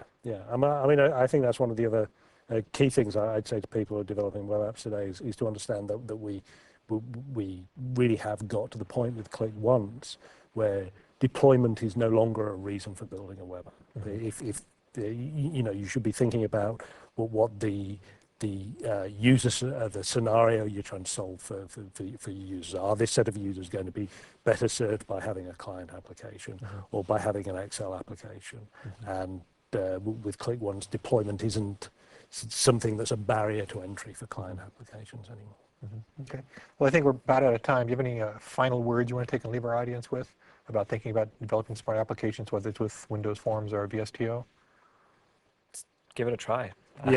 Give it a try. It's really cool. We've got some really cool stuff in the product. We're really excited about it. Get a copy of the beta. Go have a look at our websites and play with it. And I hope you enjoy it as much as we've enjoyed developing it. And plus, I guess also for a lot of the Visual Studio's capabilities, the new Express packs for people out there who currently aren't doing any C# development or C++ development or VB development, they can use those for at least getting their feet wet. Yeah, and totally. understanding some of these They're a things. great way, an absolutely great way to get your feet wet and start to understand how the product works. Okay. Well, thanks for joining me. Great, Thanks thank very you. much. Thanks. So hopefully we've seen an idea of what is possible to do in a smart client application and understanding some of the capabilities that you can take and stretch your imagination with and see how you can take what might currently just be a simple website, but expose it as web services so you can now get access and functionality to smart client applications that be an offline experience, an online experience, and extremely robust and integrate with the user's own experiences. So thanks for joining me.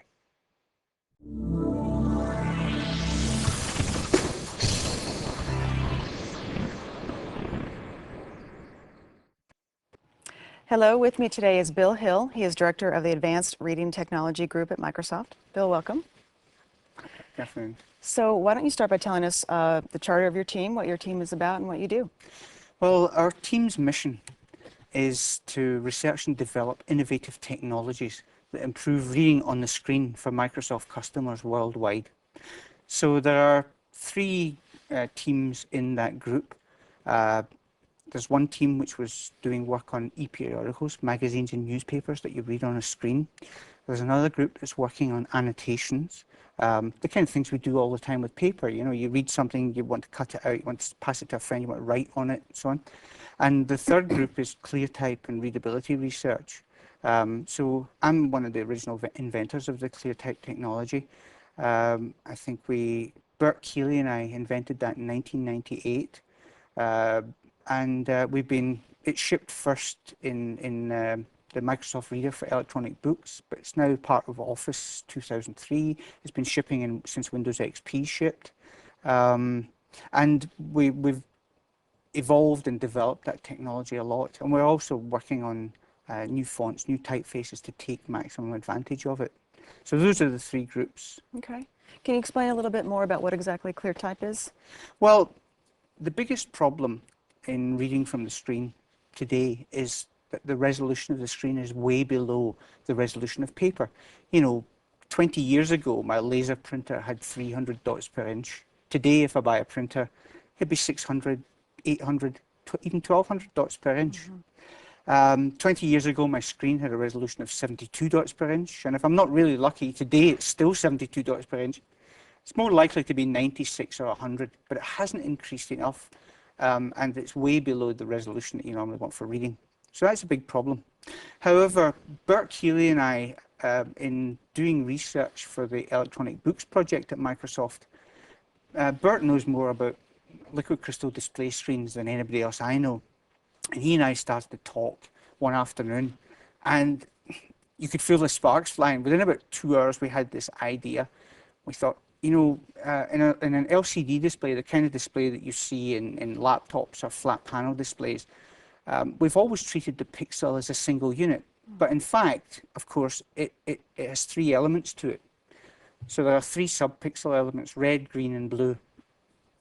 If you ignore the color, that means the screen actually has 3 times the resolution that we normally address. Of course, you can't really ignore the color, because if you do, you get text that looks like it was designed by Timothy Leary. You know, it's really got all these color fringing artifacts, but that's what we figured out. We figured out how to address that resolution, but apply some very sophisticated filtering to reduce the color fringing effects. Basically what we did, ClearType around doubles the resolution of your display and takes it over the threshold to make it readable. When we first showed it to Bill, you know, Bill Gates, his reaction was, this has just brought reading on the screen forward by about 5 to 10 years. It was just one of those things that happened. You know, we had the right team of people. There was myself, there was Bert, Greg Hitchcock, who still works for me as a ClearType and readability researcher, and Mike Duggan, who's an Irish typographer, who's one of the group as well. And, you know, without that combination of people, it wouldn't happen. But when it did happen, it was just one of those magical things where you say, oh, because we had no idea how to solve that problem. That was the biggest problem in reading from the screen. Is ClearType in Windows XP, for example, is it something that is just on by default, or No, does the user have to turn it on? The user has to turn it on. You turn it on with display properties. Although there is a website that you can go to where we turn it on for you and allow you to tune it because ClearType can be tuned. Everybody's color perception is different, so we allow ClearType to be tuned for your color perception and the display it's running on. So we optimize it for you. So even with all these this work your team is doing, isn't there still a risk, say, of eye strain after extended reading on the screen versus paper? Well, you know, there's been lots of work done like that over the years. If I was reading from a CRT display, you know, the big traditional monitor, absolutely, I agree with you. There's, even if you crank the refresh rate up so you're not aware of the flicker, I think it's still there.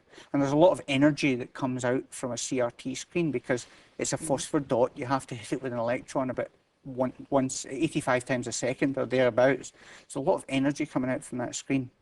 Liquid crystal displays that we see in laptops and now in flat panels don't have the same issues because you're not throwing electrons at it. There's a light behind, and the LCD is more like a gate that opens and closes. So there aren't the same. There's been lots of research done, and really there's no difference in reading from the screen and reading from paper if you get all the parameters right. And that's kind of what I did. You know, I joined the Electronic Books group at Microsoft in 1998.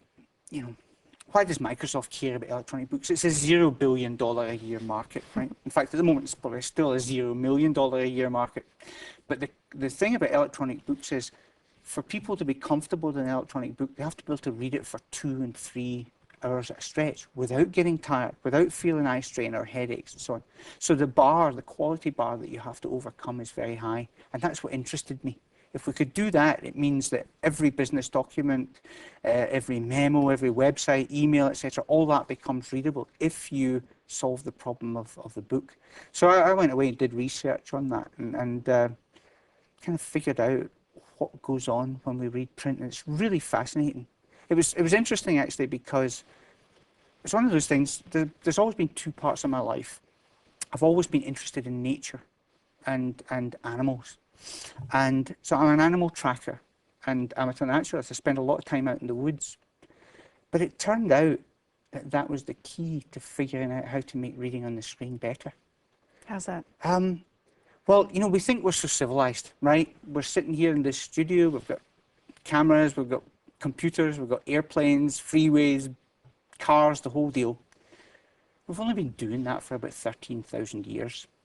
We're actually all still Homo sapiens version 1.0. It shipped about 400,000 years ago. There's no upgrade in sight. We are a hunter-gatherer, and that's how our visual perception system works. Well, it so happened that the technology of reading and writing, you know, which appeared about 5,500 years ago, happened at a time when we were transitioning from hunter-gatherer to agriculture and society and so on.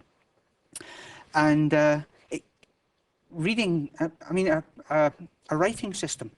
What's a writing system? It's a set of patterns that we agree have meaning. So I was tracking a coyote through the woods near my home. And what happened was I did all this research work. I read about 12,000 pages of books, learned journals, research articles, and so on, jammed all this data into my head in about a month. But the breakthrough happened when I wasn't actually doing it, as it always does. I was tracking this coyote, and I realized, oh yeah, he turned his head to the right there, because you can tell that from the tracks, head turn. And I realized I was reading a story. And then I had this flash of inspiration. I realized that the technology of type is about optimizing serial pattern recognition, OSPR. Since I was out in the woods, I tagged an EY in the end and called it Osprey. And I went back to my office and just kind of wrote this 80-page document called The Magic of Reading, which can analyze the whole thing in those terms. And then we understood how to make it better. I think I got kind of off the track. No, that was fascinating. So how did you use those insights into improving the technology? Well, by realizing that the key to reading is visual pattern recognition, by realizing that the technology of type, a book's like a 300-page long water slide for your attention. When you read, you're not aware of recognizing the characters in the book. What's going on is that the kind of recognition part of reading goes on below conscious level, below our conscious cognitive processing level. What happens is, in the wild, in nature, visual pattern recognition is going on all the time. It's like a device driver. When you wake up, you start recognizing visual patterns, and when you go to sleep, you stop. And we actually use that. The technology of type is created so that we're not consciously aware of the recognition. It uses innate abilities that we have as Homo sapiens version 1.0. And you only notice the type in a book when it's broken, when it's not working properly. Or you notice type on screen because it's not very nice, it's not very clear, it's blurry, or it's jagged, or it's badly set, or any of these things. And it was realizing that, in fact, this whole technology of type that we've always kind of dismissed as it's art, right? It isn't art. What it's about is about tuning the shapes so that we can recognize them without even being aware that we're recognizing them. So all of your conscious cognitive processing when you're reading a book is free to parse the semantics of the content, visualize the world of the author. You know, when you pick up a book, once you get immersed in it, it just disappears. And that's what we had to do with the computer. Make it just disappear so that the technology didn't get in the way anymore. So what do you think this says about the future of the traditional book? Is it going to just become some archaic relic someday that... I don't think books will ever disappear completely. I mean, I learned to read when I was 3 years old. I think that's part of the key. My parents bought me a set of encyclopedias when I was 4. And I read them for 2 or 3 hours a day. You know, if it wasn't for books, I'd be flipping burgers or changing tires in the East End of Glasgow. You know, 1998, I'm walking on stage with Bill Gates at his Comdex keynote speech, thinking, my God, it's a long way from Old Shettleston Road. But what made the difference was I learned to read. And that's what we all have in common. Reading's a fundamental core human skill. We use it every day. It's incredibly important. None of our economic prosperity or science or technology would have happened without reading. And the technology we use today was invented by this Mainz goldsmith, Johannes Gutenberg, 550 years ago. It's time it was updated a little bit.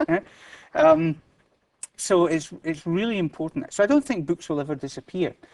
But you remember, well, you won't remember. I don't remember either. I'm not that old. But in the early part of the 20th century, when the automobile first appeared, you know, it was noisy, it was slow, it was smelly, it didn't look as nice as a horse. People said it will never replace the horse.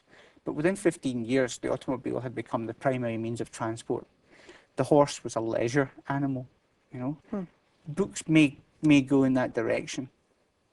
It's interesting. So what did you do before you came to Microsoft? Well, I was a newspaperman for 18 years back in Scotland, a writer and editor and layout guy.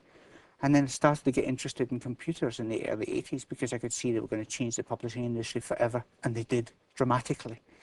And in fact, I was part of that change because I left newspapers to help set up the European operations for Aldous Corporation, you know, desktop publishing. Aldous PageMaker was the first real professional desktop publishing product. So in 1986, 5 of us set up the European operations for Aldous Corporation and grew that to about 250 people. And then it was taken over by Adobe.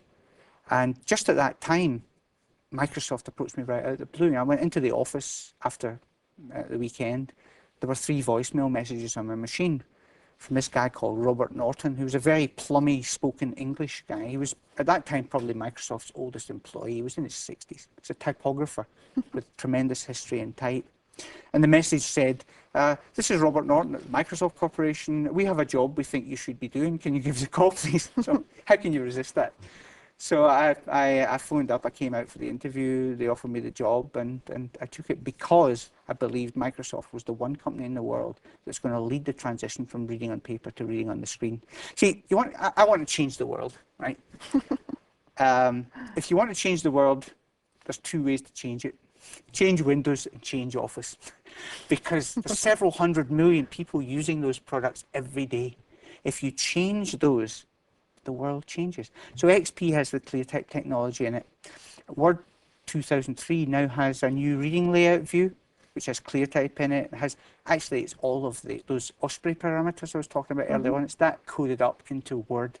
That's exactly what it is. So we're really beginning to see it happen now. The first step was in XP to get ClearType in there. You're going to see incredible improvements when Longhorn ships.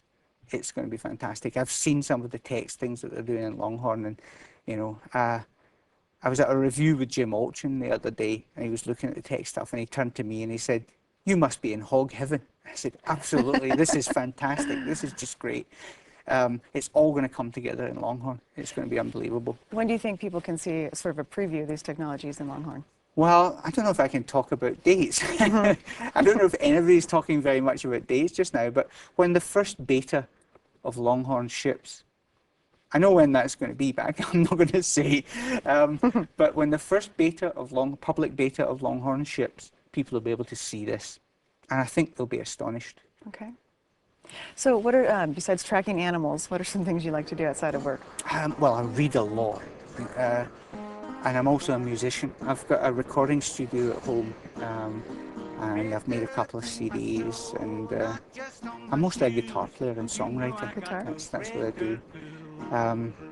And because I love to go tracking animals. I live out about 35 minutes drive from here, just outside a place called Carnation. We built a house on a 20-acre piece of property on the Tote River.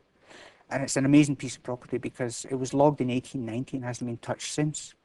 So the cedars are huge, and the kind of visitors we get, I mean, there's nothing behind us all the way to the Cascades for about 40 miles. So I was up in the back there one day, and I found where a family of cougars was living, right? There was, you know, the kitty scrapes that your cat makes? Well, these ones were 3 feet long, you know, and there were daddy scrapes, mummy scrapes, and baby scrapes. So I poked around there the whole day, and the next day I went up and visited it with my friend John Young, who taught me to track. And he said, "I've never seen so much cougar sign in one place." We poked around all day. The next night, I'm sitting in my studio, I'm playing my guitar. My son Eldon pops his head round the door and says, "Dad, there's a cougar at the front door." "Oh yeah, sure. What?" The full-grown male cougar was at the front door looking through the glass, you know. "I know where you live, you know where I live, this is the deal." He backtracked me. He backtracked me right to the front door. That was the door I left from, the door I came back to. He backtracked me. Oh, wow. So it's an amazing life. My wife Tanya is an artist, and she paints all the time out there. So that's my big thing. It's just being part of nature the whole time. And I've got the music, and I've got my reading, and Microsoft. So my life's pretty full. Very actually. well-rounded, Yeah, very well-rounded life. That's excellent. So I see you wore your kilt today. Is that a family pattern? This is the gun tartan. The Hill family doesn't have its own tartan. I don't know whether we're interloper from somewhere else. I have no idea. But yeah, I wore my kilt. I kind of do that for special occasions. I haven't worn a pair of long trousers in 9.5 years. I came to Microsoft in a suit with a shirt and tie for my interview. And about halfway through my interview look, I realized I was the best dressed person by a long way. And when I came, I wore a pair of chinos the first day, I think, and then I got into shorts, and I haven't ever come out since. I don't think I have any long pants that fit me Even anymore. in winter? Even in winter, yeah. I mean, I've been snowshoeing in shorts. Right? I used to. I was always. I think they set my thermostat wrong at birth, you know, and I like it when it's cold. It was certainly set a different place from here. So I wear shorts all the time for work, and when I have to dress up for a special occasion, I wear a kilt. That's great. Well, Bill, thanks for talking to me today. You're welcome. Pleasure. And that brings us to the end of another episode of the .NET Show. And stay tuned for the next show on connected systems. And until then, we'll see you on the web.